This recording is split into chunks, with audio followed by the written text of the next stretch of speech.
오늘은 우리가 계속해서 보고 있는 거 신앙 이음에 대한 이야기 중에서 오늘은 세 번째 시간을 갖도록 하겠습니다. 오늘 들어가는 이야기로서 아버지의 초상, 거울에 비추다 그런 제목으로 해보겠습니다. 사실 어머니의 그것도 오랫동안 잊지 못하지만 아버지에 대한 추억도 오랫동안 잊어버리지 못하는 것 같아요. 그리고 또 특별히 아버지에 대한 추억은 내가 이제 나이가 들어가면서 아버지가 되어가고 나이가 들어가면서 거울을 비추다 보면 내 모습 속에서 또 아버지가 보이는 것 같기도 합니다. 그렇게 아버지에 대한 추억, 아버지에 대한 그 박혀져 있는 그 아버지에 대한 초상, 그것은 잊을 수 없는 것 같습니다. 신앙 이음에 대해서 이야기할 때 두 번째 날에 라헬에 대한 이야기를 했죠, 그렇죠? 라헬에 대한 이야기. 어머니에게서 받는 형상으로서의 우리가 이미지가 있고, 오늘은 세 번째 시간인데 아버지에게서 받는 초상이 무엇이 있을까? 아버지를 통해서 받는 교훈이 무엇이 있을까? 함께 살펴보도록 하겠습니다. 아버지와 아들이 이렇게 앉아 있는 거 보면 마음이 조금 설레입니다, 그렇죠? 아버지하고 아들은 똑같이 남자이기 때문에 서로 경쟁해요. 서로 싸우는데 그럼에도 불구하고 이 집은 아버지하고 아들이 잘 앉아 있습니다. 아버지, 그는 누구이며 무엇인가? 과연 우리의 삶의 그 신앙의 이음에 있어서 아버지는 어떤 역할을 하는지 그것에 대해서 살펴보도록 하겠습니다. 사실 어머니보다 더 큰 영향력을 끼치는 것이 아버지가 아닌가 생각이 들어요. 그래서 그런 이야기를 오늘 같이 해보도록 하겠습니다. 아버지, 어떤 이름으로 부르던 그는 우리 인생에 지대한 영향을 미치며 우리가 우러러보는 대상이다. 캐서린 퍼시펄이라고 하는 사람이 얘기했는데 정말 맞는 얘기인 것 같아요. 아버지를 어떤 이름으로 부르던지 그는 우리 인생에 지대한 영향을 미쳐왔어요. 또 지금도 미치고 있고, 여전히 아버지가 떠난 자리 있지만 그럼에도 불구하고 계속해서 그 영향은 추억처럼 밀려오고 있습니다. 그리고 우리가 우러러보는 대상이다. 아버지가 그렇다는 것입니다. 두 번째, 아버지는 내가 어떻게 살아야 할지를 말씀하지 않으셨다. 단지 당신이 그렇게 사신 후 나로 하여금 그의 삶을 볼 수 있도록 하셨다. 참 아주 대단한 어떤 멘트인 것 같아요. 클로렌스 켈란드라고 하는 사람이 한 얘기인데, 아버지가 자신이 사는 모습을 보면서 아들과 딸들한테 어떻게 살아야 한다 이렇게 말씀하신 적은 거의 없는 것 같아요. 아버지이기 때문에 말씀을 안 하셨는데, 아버지가 떠나신 다음에 그의 삶을 보면 이렇게 살아야 되는구나 라는 것을 만질 수가 있습니다. 이런 이야기를 들으면 어머니에 대한 어떤 명언들, 멘트들보다도 아버지에 대한 이러한 명언은 정말 감동적인 것 같아요. 하나만 더 보겠습니다. 아버지의 덕목, 아버지라고 하는 것의 그 덕목은 당신 자신뿐 아니라 당신의 가족을 위해 설정한 포부, 꿈, 그리고 목표에서 찾을 수 있다. 근데 사실 아버지가 된 다음에는 당신 자신을 위한 삶보다도 당신의 가족들을 위해서 설정해 놓은 포부와 꿈과 목표가 더 뚜렷하게 부각될 수 있습니다. 그러기에 아버지에 대한 불평을 하는 아들과 딸들은 좀 나쁜 아들과 딸인 것 같아요. 모든 아버지가 다 이렇게 삽니다. 단지 거기에 이를 수 있는 능력이 아버지 당신 자신에게 있는지 없는지, 있으면 자랑스러운 아버지이겠지만 그것이 없으면 힘들어하는 아버지인 것을 우리 모두가 알게 됩니다. 자, 이렇게 아버지는 여기에 몇 분이 이제 이야기한 것을 제가 모아왔지만 아버지는 상당히 큰 영향력을 미쳐요. 아들에게뿐만 아니라 딸에게뿐만 아니라 그 아들과 딸들의 또 그 자식들에게까지라도 크게 영향을 미치는 것이 아버지이다. 그래서 우리가 신앙 이음을 이야기할 때 아버지에 대한 이야기를 하지 않을 수가 없는 겁니다. 그래서 오늘 아버지에 대한 이야기를 했는데요. 오늘 신앙 정성 세 번째 시간인데 다윗과 히스기야, 아버지로서 다윗과 히스기야에 대한 이야기를 해보려고 그래요. 그래서 오늘은 제 얘기가 많지 않고 성경절에서 나와 있는 이야기들을 계속 읽으면서 그 안에 무엇이 숨겨져 있고 이 두 아버지는 어떤 아버지였는지 이제 그걸 보려고 그래요.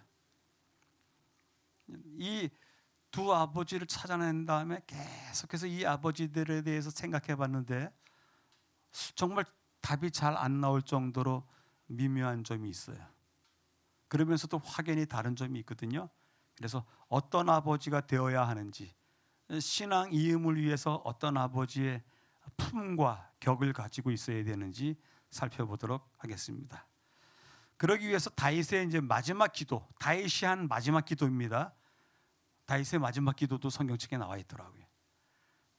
그리고 이야기했던 히스기야, 그 히스기야의 마지막 기도도 나와 있는데요. 그 오늘 같이 보도록 하겠습니다. 이는 다윗의 마지막 말이라, 그렇죠? 다윗의 마지막 말이라. 사무엘하에 나와 있습니다. 이새의 아들 다윗이 말하며 높이 세워진 자, 야곱의 하나님께로부터 기름 부음을 받은 자, 이스라엘의 노래 잘하는 자가 말하노라. 오, 이상하네요. 다윗이 자기를 소개할 때 이렇게 소개하는 거예요. 높이 세워진 자, 야곱의 하나님께로부터 기름 부음을 받은 자, 그리고 이스라엘의 노래를 잘하는 자가 말하노라.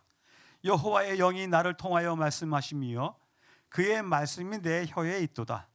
이스라엘의 하나님이 말씀하시며 이스라엘의 반석이 내게 이르시기를 사람을 공의로 다스리는 자, 하나님을 경외함으로 다스리는 자여. 또 맨 밑에 쓰는 얘기가 뭐예요? 맨 밑에 쓰는 이야기 이스라엘의 반석은 하나님을 말씀하시죠. 하나님이 내게 이르시기를 사람을 공의로 다스리는 자, 하나님을 경외함으로 다스리는 자여. 다윗을 향해서 이렇게 부르셨다고 얘기합니다. 그는, 다윗을 이야기합니다. 그는 돋는 해의 아침빛 같고 구름 없는 아침 같고 비 내린 후에 광선으로 땅에서 움이 돋는 새풀 같으니라 하시도다. 이런 표현을 써서 어떤 사람을 칭찬하는 거 들어보셨어요? 못 들어보셨죠? 성경을 많이 읽으셨어도 이런 마지막 기도, 마지막 유언과도 같은 이야기 잘 못 들어보셨을 거예요. 근데 다윗은 하나님이 자기 자신을 향해서 뭐라고 부르신다고요? 사람을 공의로 다스리는 자여, 하나님을 경외함으로 다스리는 자여, 돋는 해 아침빛 같고 구름 없는 아침 같고 비 내린 후에 광선으로 땅에서 움이 돋는 새풀 같으니라 하시도다. 누가 그렇다는 얘기예요? 다윗이 그렇다는 얘기예요. 다윗의 그러함을 누가 인정해 주는 거예요? 하나님이 그렇게 불러주시는 거예요. 그러니 정말 이러한 사람은 세상 왕들 중에 없었을 것입니다. 내 집이 하나님 앞에 이같지 아니하냐. 하나님이 나와 더불어 영원한 언약을 세우사 만사에 구비하고 경고하게 하셨으니 나의 모든 구원과 나의 모든 소원을 어찌 이루지 아니하시랴. 참 마지막 말은 너무 좋습니다. 하나님이 나와 더불어 영원한 언약을 세우사 만사에 구비하고 견고하게 하셨으니 나의 모든 구원과 나의 모든 소원을 어찌 이루지 아니하시라. 마지막 말로서의 마지막 유언과 또 같은 말씀으로서의 다윗의 이 고백은 정말 한 사람이 살다 죽으면서 할 수 있는 최고의 고백 아닌가 생각이 들어요. 이런 고백을 하고 죽을 수 있다고 하면 그 사람은 진짜 복받은 사람이 분명합니다. 이것이 다윗의 마지막 기도문이었습니다. 자, 히스기야의 마지막 기도는 무엇인지 보도록 하겠습니다. 히스기야는 쪼개져서 이제 아주 중요한 기도를 하게 되는데 그 쪼개진 기도들을 모아보도록 하겠습니다. 히스기야가 그의 조상 다윗의 모든 행위와 같이 여호와께서 보시기에 정직하게 행하며 그가 여러 산당들을 제거하며 조상을 깨뜨리며 아세라 목상을 찍으며 히스기야가 이스라엘 하나님 여호와를 의지하였는데 그의 전후 유다 여러 왕 중에 그러한 자가 없었으니 곧 그가 여호와께 연합하여 그에게서 떠나지 아니하고 여호와께서 모세에게 명령하신 계명을 지켰더라. 여호와께서 그와 함께 하심에 그가 어디로 가든지 형통하였더라. 다윗에 못지 않았다는 얘기예요. 그렇죠? 다윗이 그러했던 것처럼 히스기야도 이러했던 사람이다. 여호와 보시기에 정직하게 행했다. 여호와를 의지했는데 그의 전후 유다 여러 왕 중에 이러한 사람이 없었다. 얼마나 대단한 칭찬이에요. 그가 여호와께 연합하여, 이거 참 너무 좋은 얘기인 것 같아요. 여호와와 연합하여 그에게서 떠나지 아니하고 여호와께서 모세에게 명령하신 계명을 지켰더라. 여호와께서 그와 함께 하심에 그가 어디로 가든지 형통하였더라. 그래서 제가 이 택한 사람 두 사람에 대해서 계속해서 의심이 들고 그다음에 질문해보고 그다음에 의문을 이렇게 던져봤던 것은 무엇이냐면 다윗에 대한 칭찬, 여호와의 보시기에 정직하고 그가 여호와와 함께 있었고 여호와께서 그를 형통하게 하셨다고 하는 다윗에 대한 칭찬이라 히스기야에 대한 칭찬이 똑같아요. 근데 이 두 사람이 완전히 갈려집니다. 그 앞에서 히스기야가 기도하여 이르되 그룹들 위에 계신 이스라엘의 하나님 여호와여, 주는 천하 만국의 홀로 하나님이시라. 주께서 천지를 만드셨나이다. 여호와여 귀를 기울여 들으소서. 여호와여 눈을 떠서 보시옵소서. 사내립이 살아계신 하나님을 비방으로 보낸 말을 들으시옵소서. 우리 하나님 여호와여 원하건대 이제 우리를 그의 손에서 구원하옵소서. 그리하시면 천하 만국이 주 여호와가 홀로 하나님이신 줄 알리라 하니라. 이것도 너무 간절한 기도이죠. 사내립이 쳐내려왔어요. 쳐내려와서 이제 쑥대밭이 될 지경에 있습니다. 그때 왕이 할 수 있는 일이 뭐가 있을까요?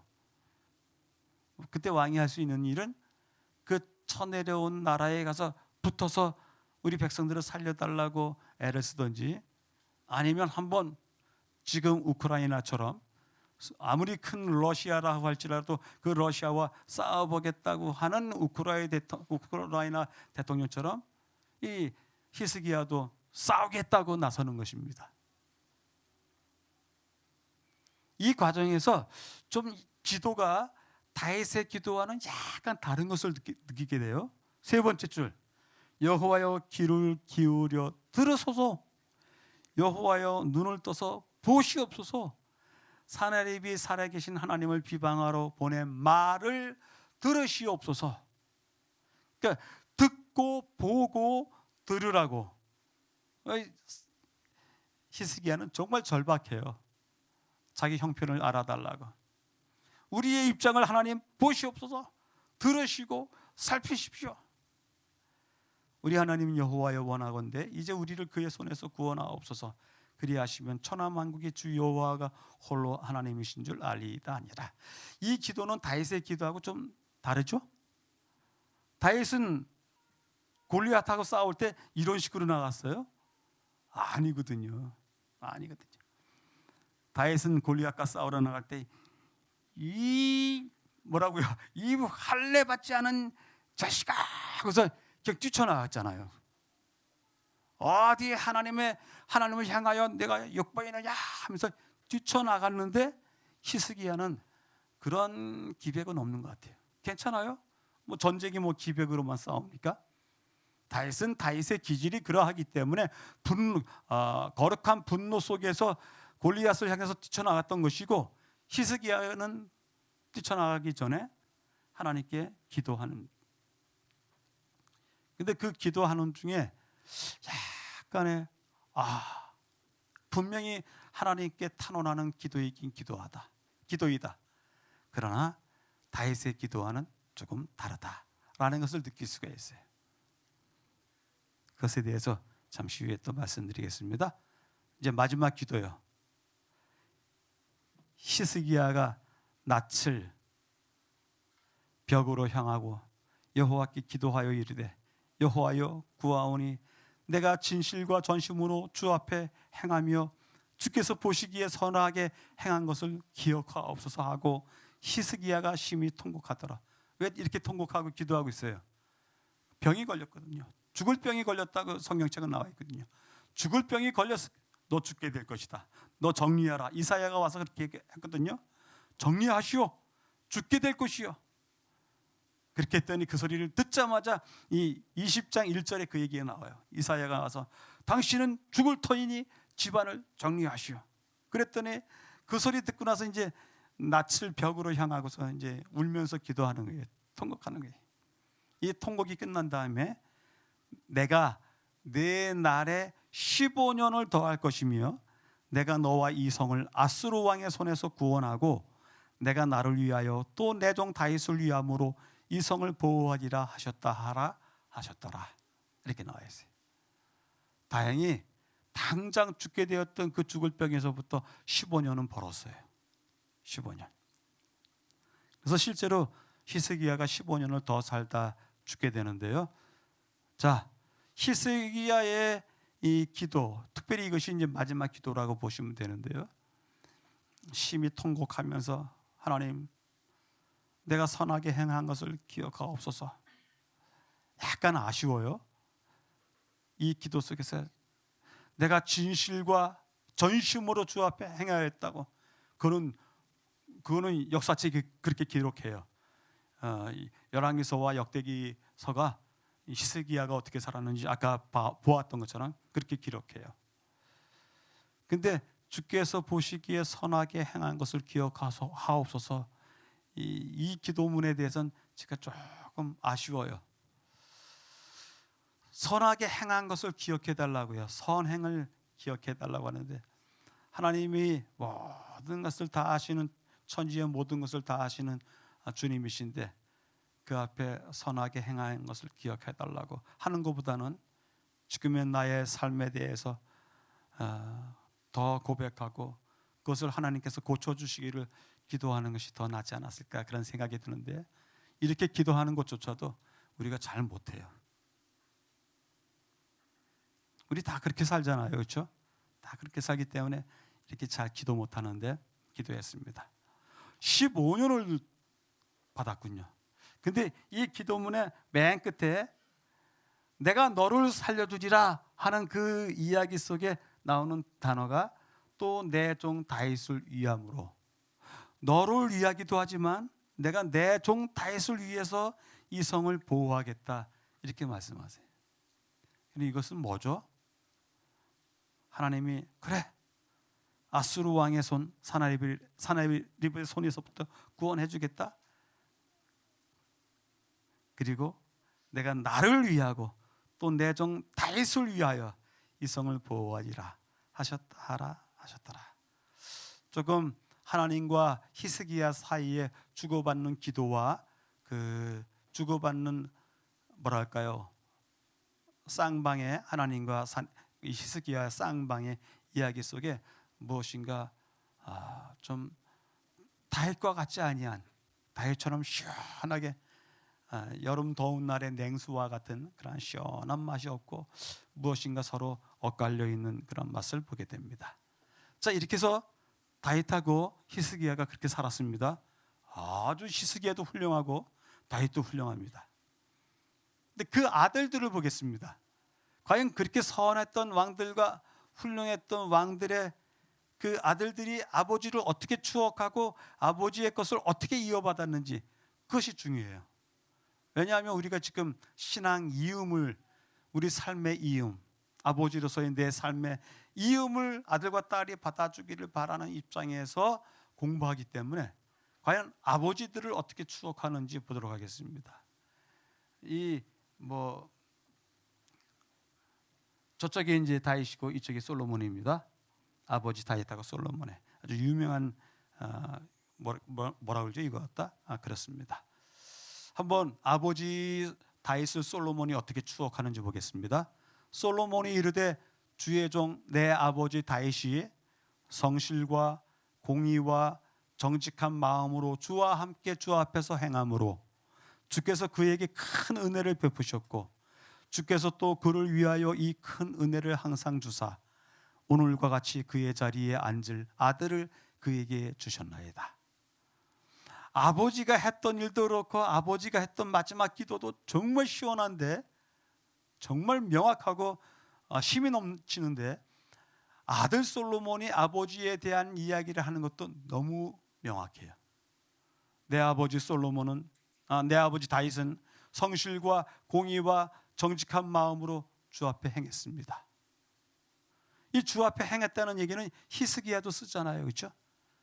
똑같이 쓰고 있어요. 근데 성실, 공의, 정직 이 3대 덕목을 갖다가 확연하게 기억하고 있는 것입니다. 누가? 아들이. 아들이 아버지를 이렇게 기억해 준다는 것은 결코 쉬운 일이 아니에요. 아버지가 딸이 아버지에 대한 평가를 하는 데 있어서 대부분은 우리 대한민국의 아버지에 대한 평가는 대부분 엄하다, 무서웠다, 뭐 어떻다 그랬을 것입니다. 저도 그렇게 평가를 받아요. 우리 애들이 아버지 무서웠었대요.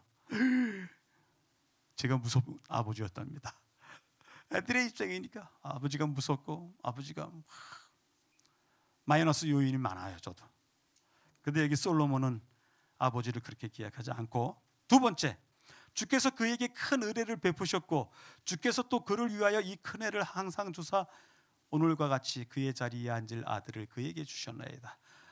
그런 아버지, 성실과 공의와 정직한 마음으로 살았던 아버지인데 그 아버지에 대해서 하나님께서 어떻게 하셨는지 느꼈던 거예요. 제3자로서 아버지와 하나님 사이에 그 주고받는 은혜와 또 믿음에 대한 그 관계를 옆에서 아들이 그것을 지켜봤던 것입니다. 어떻게 지켜봤을까요? 아버지는 왕의 자리에 있기 때문에 노출이 되잖아요, 그렇죠?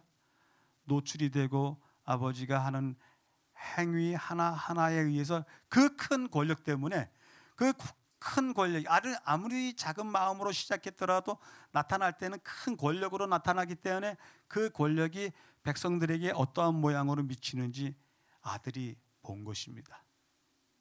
실제로 그래요. 실제로 지금 이 땅에서도 그런 모습을 지금 문 대통령이 했던 그 일을 백성들이 이렇게 보아서 평가하는 것과 아들이 보아서 평가하는 그것이 다를 수는 있겠지만 어쨌든 아들로서 아들 있죠? 큰 아들 있죠? 그 아들이 아버지를 평가하는 그 어떤 것에 대해서 쉽게 볼 수 있는 거예요. 왜 쉽게 보여요? 대통령의 권력은 대통령이 약간만 틀어도 그 영향이 저 백성들에게는 어마어마하게 이렇게 미치기 때문에 볼 수 있는 거예요. 느낄 수 있고. 근데 솔로몬이 바로 그 큰 왕 아버지 다윗이 했던 일에 대해서 언제든지 아버지는 성실했고 공의로웠고 정직했다. 또 그 행했던 일들에 대해서 하나님께서 큰 은혜를 항상 주셨다. 이렇게 하는 거예요. 그러니까 이 아들과 아버지 다윗과 솔로몬 사이에 이 오고 가는 이어질 수 있는 정신이요, 이어질 수 있는 교훈이요, 아버지의 저것을 배워야 되겠다는 이런 것들이 충만했던 거예요. 그리고 자신의 삶도 어떻게 이야기하는 거예요? 자신의 삶도 자신이 이렇게 왕위를 이어받을 수 있었던 것도 아버지와 하나님 사이의 관계로 말미암아 이어진 것이다. 나에게 주었다. 하나님께서 나에게 주었다. 이렇게 이야기를 하고 있습니다. 근데 므낫세를 한번 볼까요? 므낫세는 히스기야의 아들이에요. 히스기야의 아들 므낫세는 어떻게 했는지 보겠습니다. 이것은 여기 므낫세 왕 므낫세의 인장이 찍혀져 있는 고고와 조각품이에요.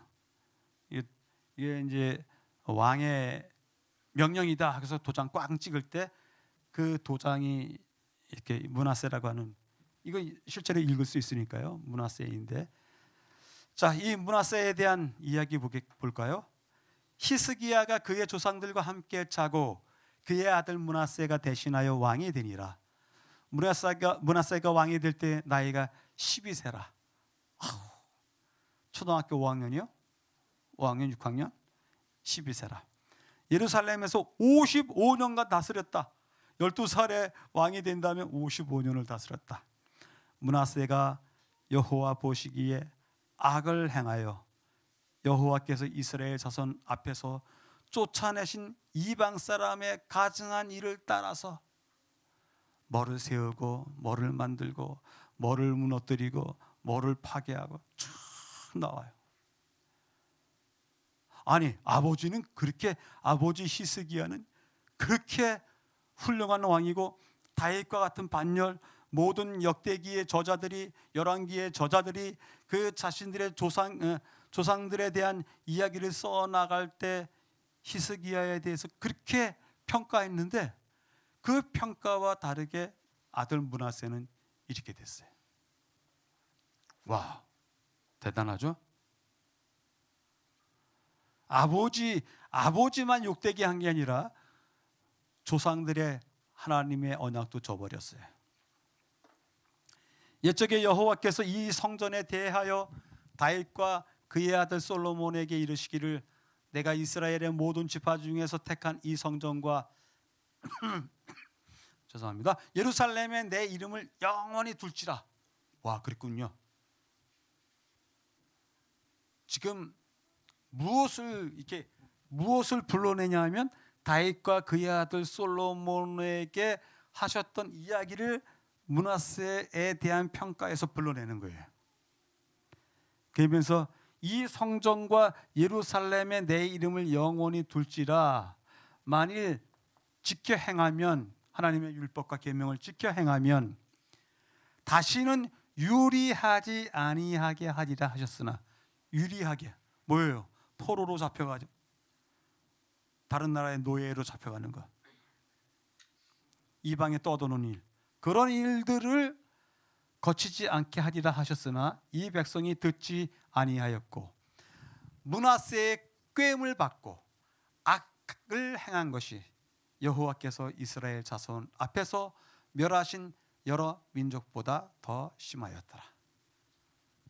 도대체 그 좋은 아버지 밑에서 왜 이런 아들이 나타났을까요?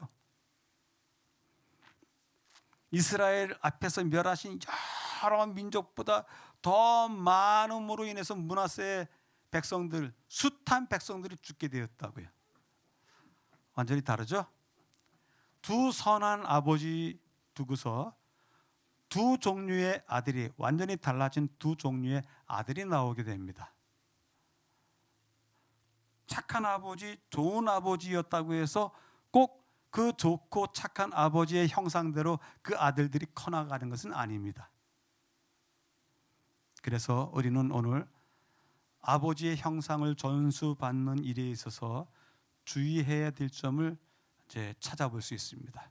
이제까지 다윗과 솔로몬에 대한 이야기, 히스기야하고 므낫세에 대한 이야기를 했는데, 다윗과 솔로몬 이 부자 사이에는 일단은 다윗과 하나님 사이에 이 쌍방 교제가 있었어요. 교제가 있었기 때문에 하나님이 다윗을 부를 때 다른 이름으로 불렀어요. 내 아들 다윗아, 그런 정도가 아니죠. 아까 봤잖아요. 아, 참 높임을 받은 자요, 참 영성이 깊은 자요, 뭐 여러 가지 말로 이렇게 하나님이 다윗을 부를 때, 그리고 또 그것은 하나님이 다윗을 부를 때만의 이야기가 아니라 다윗 스스로가 나는 누구인가 하는 것에 대한 정체성이에요. 정말 중요해요. 아들과 딸들은 아버지 스스로 어떤 정체성을 가지고 살아가는지에 대해서 정말 깊이 봐요. 너다지 아버지하고 사니까 깨어나면서부터 잘 때까지 아버지와 더불어 살고 어머니와 더불어 사니까 아버지가 어떤 정체성을 가지고 있더라 쉽게 파악해. 아버지 어머니가 아이들 안 듣는 것처럼 서로 뭐 아이들이 건너방에 있든지 저쪽 방에 있든지, 그리고 엄마 아빠가 안방에서 수덕수덕대고 이야기할지라도 그 이야기 자체를 못 듣더라도 무슨 일이 있나 보다 다 압니다. 아버지가 지금 어떻게 하려고 하는지 아이들은 다 느끼는 거예요. 다윗은 정말 자기 스스로에 대한 정체성이 확고했던 사람이에요. 그 정체성을 어떻게 확고히 했는지에 대해서 마지막 컷으로 보여드리겠습니다. 다윗의 삶에 나타난 흔적들이 확고하게 보였죠. 정직하시고 성실하시고 공의롭고. 그러니 그 아들 솔로몬이 그런 흔적들을 보면서 나도 아버지를 이어서 나도 그러한 왕이 되겠다고 하는 자각이 아들의 마음에 있었던 것입니다. 그래서 이 다윗과 솔로몬의 가족에게서 살피는 신앙 이음에 대한 것은 아주 정통한 것 같아요. 이런 모습이 원래 정통해야 되는 것 같아요. 이런 모습으로 정통해야 될 것 같아요. 근데 아버지가 겨우 아이들 앉혀놓고서 아버지를 닮아 안 되죠? 그렇다고 해서 닮을 수도 없을 뿐더러 통하지가 않는 얘기예요. 아들 솔로몬이 보기에 아버지와 하나님 사이, 그리고 아버지 스스로가 갖고 있는 자기 자신에 대한 이해, 그리고 그 아버지가 남겨놓은 이 발자국들, 따라가기 쉽습니다. 그렇게 따라가면 됩니다. 아버지만 따라가면 됩니다. 이번 주에 신문에 나왔던 기사 중에서 99세 먹으신 어떤 노의사께서 자기 재산 전체를 내놓고, 자기 재산 전체를, 대학교더라고요. 저쪽에 어디에 있는 동의대학교입니까? 무슨 대학교에 기증을 했다고 신문 기사에 나왔더라고요. 근데 그 아버지가 평생 모은 것을 다 기부하는 것은 뭐 아버지가 하고 싶다고 하니까 하시는 거죠. 근데 정말 훌륭한 것은 그 아버지보다도 아들, 딸이 더 훌륭한 것 같아요. 아버지가 그것을 하시겠다고 하면 저 같았으면 아버지를 말렸을 것 같아요. 아버지, 어떻게 하시려고 그러십니까? 우리는 뭐 어떻게 해야 됩니까? 우리 것 좀 반만 좀 남겨두시고 조금만 하시면 안 되시겠습니까? 저는 그럴 것 같아요. 근데 아들과 딸들이 다들 그것에 대해서 동의하고, 그건 아버지의 몫이니까 아버지가 원하시는 대로, 참 아들과 딸도 그것을 배워서 또 여전히 내 것은 내 게 아니라 우리의 것이다 라고 그렇게 살아간다고요. 정말 감동적인 것 같아요. 그렇게 다윗과 솔로몬의 가계를 잇는 것처럼 그렇게 가계를 잇는 분들도 지금 많이 있습니다. 훌륭하신 분들입니다. 우리의 삶도 이래야 되리라 생각합니다. 그래서 이 가계를 이어주고 이어내려가는 데 있어서의 반 이상은 아버지를 보고서 하는 것이지 아들이 스스로 하는 것은 아닙니다. 제가 그래서 일부러 아들 솔로몬에 대해서는 하나만 썼고 나머지는 다 아버지에 대한 이야기를 썼습니다. 아버지 다윗에 대한 이야기. 성경이 실제로 이렇게 이야기하니까요. 아버지가 보여준 것이 있기 때문에 아들이, 이렇게 훌륭했던 아들도 마지막에는 흐트러진 삶을 살게 되는데 어쨌든 이렇게 되었습니다. 히스기야하고 므낫세 관계는 어떨까요?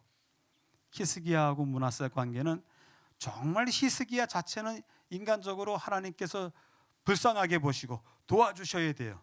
왜냐하면 히스기야가 하나님을 그렇게 바라고 기다렸기 때문에 하나님께서 그렇게 하시는 게 맞습니다. 근데 히스기야의 이 선함은, 히스기야의 이 선함, 그 영향력이나 그 자기 백성을 지배하거나 자기 식구들을 지배하는 데 있어서 약간의 문제가 있었던 것 같아요. 그렇게 강한 영향력과 아주 지도력이 강하게 이끈 지배력으로 히스기야가 가족과 백성들을 이끌었던 것은 아닌 것 같아요. 성경 내용이 그렇게 이야기를 해요. 선하긴 선해요. 선한 사람이 그렇다고 다 영향력이 있고 지배력이 강한 것은 아니지 않습니까? 히스기야의 신앙이요. 히스기야가 자기가 위태한 위기에 처하니까 이제 뭐를 원해요?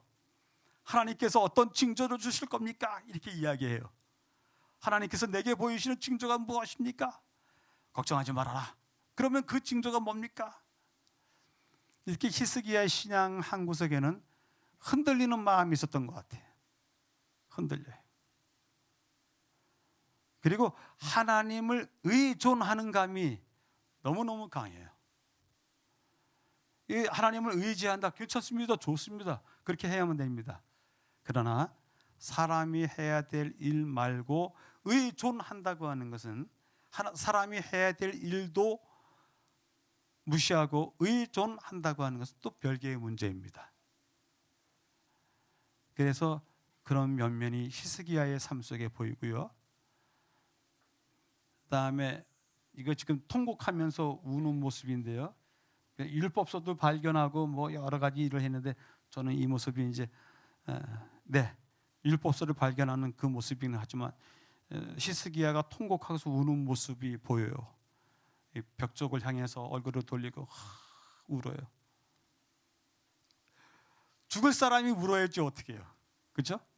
하나님 살려주십시오. 그러니까 너는 죽게 될 것이다라고 하는 사형 선고를 얻은 다음에 하는 기도에 있어서의 모든 기도의 그 중심에는 누가 있어요?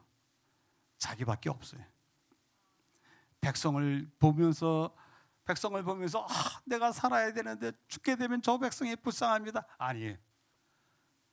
이 민족이 아수르의 사나립에 의해서 짓밟히게 될 텐데 그 고통을 어떻게 하겠습니까? 하나님, 그것 때문에 우는 게 아니에요. 오직 자기의 죽게 된 것만을 통해서 기도하고 해요. 그래서 15년을 얻지 않았습니까? 15년을 얻었어요. 자, 15년을 얻었습니다. 그 아들 므낫세는 몇 살에 왕위에 올랐다고 아까 그래요? 12살이에요.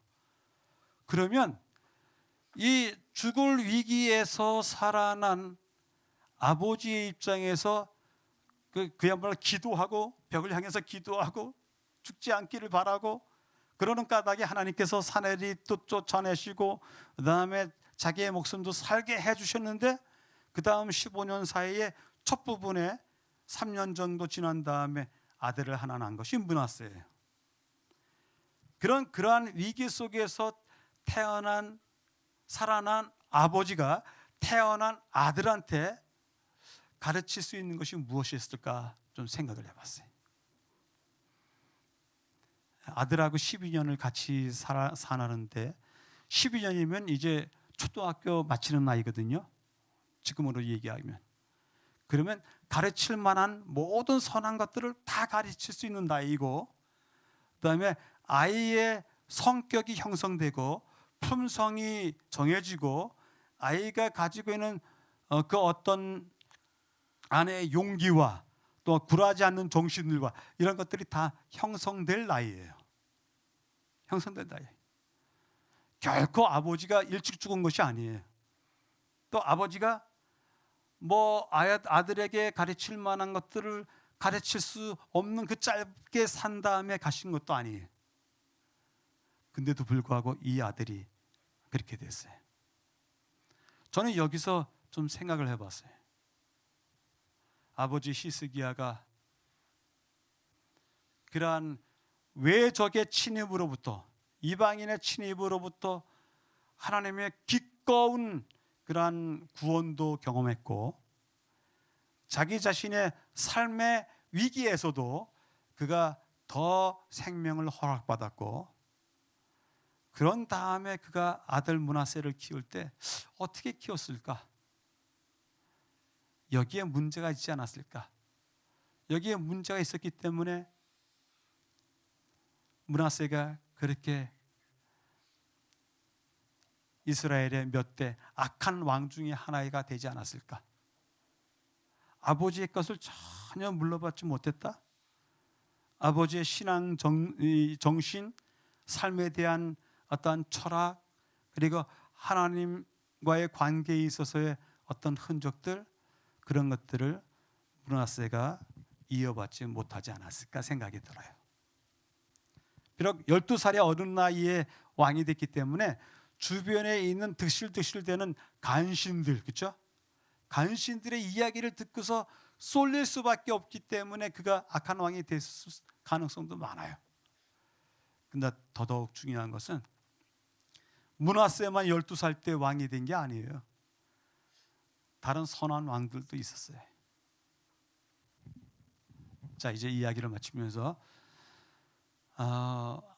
이 다윗이 솔로몬에게 그런 훌륭한 신앙을 전수할 수 있었던 다윗 스스로가 가지고 있었던 아주 훌륭한 하나의 삶의 태도가 있어요. 그것이 무엇이냐 하면 성경절에 이런 성경절이 있습니다. 다윗은 이것을 평생 동안 묻고 또 묻고 위기 때마다 묻고 평안할 때도 묻고 혼돈할 때도 묻고 하나님 앞에 계속 물었던 것 같아요. 이런 정신이 있었기 때문에 아들에게도 그런 나라를 물려주게 됐는데 그 기도가 이 기도입니다. 다윗 왕이 여호와 앞에 들어가 앉아서 이르되 여호와 하나님이여 나는 누구이오며 내 집은 무엇이기에 나에게 이에 이르게 하셨나이까. 이건 정말 놀라운 기도예요. 질문이에요. 놀라운 질문이에요. 하나님 앞에 하는 질문. 하나님, 지금 나에게 그것을 원하십니까? 내가 도대체 누구입니까? 우리 집이 무엇이기에 여기까지 들고 오신 다음에 나에게 그 책임을 떠넘기십니까? 나에게 분부하시는 이유가 무엇입니까? 이런 질문들을 평생 하지 않았을까 생각이 들어요. 아시죠, 여러분들? 내가 누구인가? Who am I? 내가 누구이지? 이거는 자기 정체성을 확립하는 가장 기본적이면서도 가장 큰 질문이에요. 내가 누구인지를 찾아 나가는 여행. 그것이 우리 삶의 여행이에요. 난 누구였지? 난 누구이지? 내 집은 무엇입니까? 나는 누구이냐고 물어보고 내 집은 무엇이냐고 물어봤어요. 이 무엇은 왜 썼냐면 내 집의 역할은 무엇입니까? 그겁니다. 나에게 여기까지 이르게 하셨나이까. 매 지점에 멈춰서서 그렇게 질문한 것 같아요. 여기에 이르러서 물어보고 또 조금 더 살다가 여기에서 물어보고 위기 때 물어보고 국난의 때 물어보고 또 평안할 때 물어보고 계속해서 다윗은 이렇게 물어오지 않았는가. 그렇게 성경이 이야기합니다. 자, 나는 누구인지. 한 스승님께서 현자께서 이제 운명하시기 바로 직전이에요. 운명하시기 바로 직전이에요. 근데 제자들이 다 모여 있고 이제 스승님의 운명을 지켜보기 위해서 다 모여 있는데 이 스승님이 계속해서 몸을 뒤척뒤척 되는 거예요. 편안히 이제 숨을 거두시면 되는데도 불구하고 뒤척뒤척 되시는 거예요. 그래서 이제 시간이 좀 지나도 계속 그러기 때문에 제자 중에 하나가 스승님 왜 이렇게 무슨 고민이 있으신지요? 이렇게 편안하게 계시면 우리 마음도 편안할 텐데 자꾸 뒤척이시는 것이 우리의 마음도 상당히 불편합니다. 무슨 일이 있으신지요? 그렇게 물었습니다. 그랬더니 이 스승님이 하는 얘기가 얘야,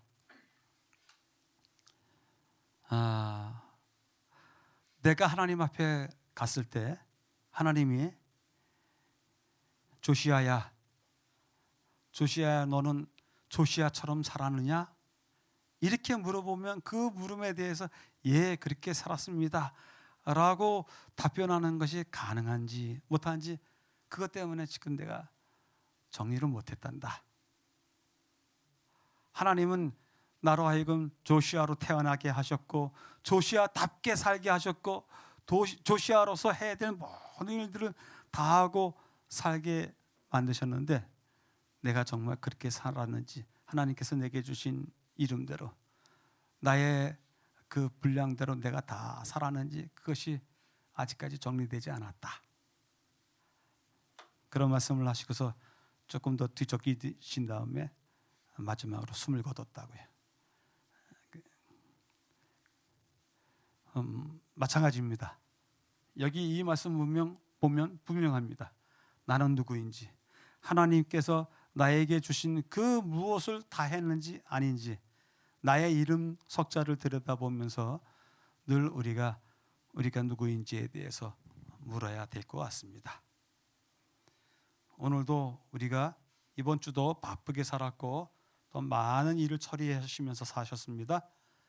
과연 나는 나답게 살았는지 이 안식일에 우리가 뒤돌아보게 되고 또 하나님께 우리의 삶에 대해서 내 이름답게 내게 주어진 몫만큼 다 살았다고 하는 그러한 대답을 들려주시는 안식일 되기를 바랍니다.